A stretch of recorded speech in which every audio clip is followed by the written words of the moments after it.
অনলাইনে কিছু তৃতীয় পক্ষের সুযোগটা কাজে লাগাচ্ছে।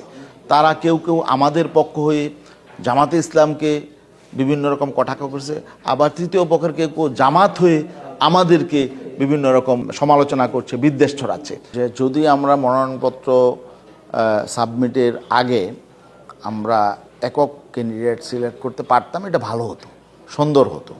সেটা হয় নাই। আর যে মনোনয়নপত্র সবাই সাবমিট করেছে, এটাও আমাদের সিদ্ধান্তের আলোকে হয়েছে। যেহেতু আমরা একক প্রার্থী নির্ধারণ করতে পারি নাই, এই জন্যে আমাদের সিদ্ধান্তের আলোকে সব জায়গায় সাবমিশন হয়েছে। এখন কেন পারি নাই, এটা হলো বড় প্রশ্ন। দেখেন, আপনারা হয়তো লক্ষ্য করেছেন যে একেবারে শেষ পর্যায়ে এসে আরও কিছু রাজনৈতিক সংগঠন আমাদের সাথে সম্পৃক্ত হয়েছে। তো হওয়াতে আমরা আলোচনা একটা পর্যায়ে নিয়ে এসেছিলাম, তারপরে কিন্তু দেখা গেল আবার বিন্যাস করতে হয়েছে, তাই না? পুনর্বিন্যাস করতে হয়েছে।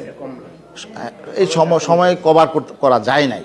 তো বুঝেনি তো, এখানে তো অনেকগুলো রাজনৈতিক দল, এদের মধ্যে তো সবাই যে একই চিন্তার থাকবে তা তো না, সবার একরকম দাবি থাকবে তাও না।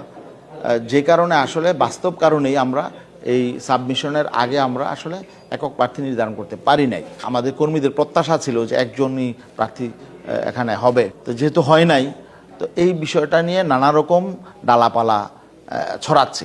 আর সবচেয়ে বড় হয়েছে যে অনলাইনে কিছু তৃতীয় পক্ষের সুযোগটা কাজে লাগাচ্ছে।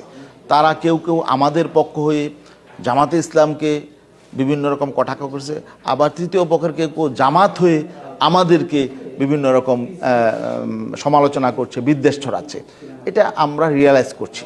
তো এই জন্যে আসলে এই বাস্তব সমস্যাটা তো আছে, কিছুটা সমস্যা একেবারে নাই তা না, কারণ আমভাবে আমাদের ঐক্যটা হয়েছে হৃদ্যতাপূর্ণ পরিবেশে।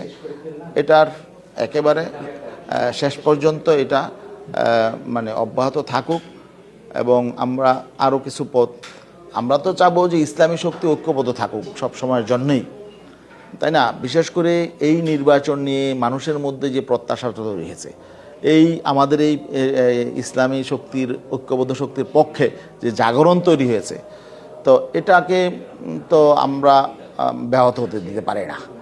মানুষের প্রত্যাশাকে তো আমরা ধ্বংস হতে দিতে পারি না। আমাদের মুরব্বীরা নিশ্চয়ই বিষয়টা উপলব্ধি করবেন, আশা করি তারা উপলব্ধি করছেন, এবং একেবারেই অল্প সময়ের মধ্যে যাতে সমাধান হয় এটা আমরাও প্রত্যাশা করি। আমরা আমাদের মুরব্বীদের কাছে এই মেসেজ আমরা পাঠানোর চেষ্টা করব ইনশাআল্লাহ। Subscribe my YouTube channel and connect with us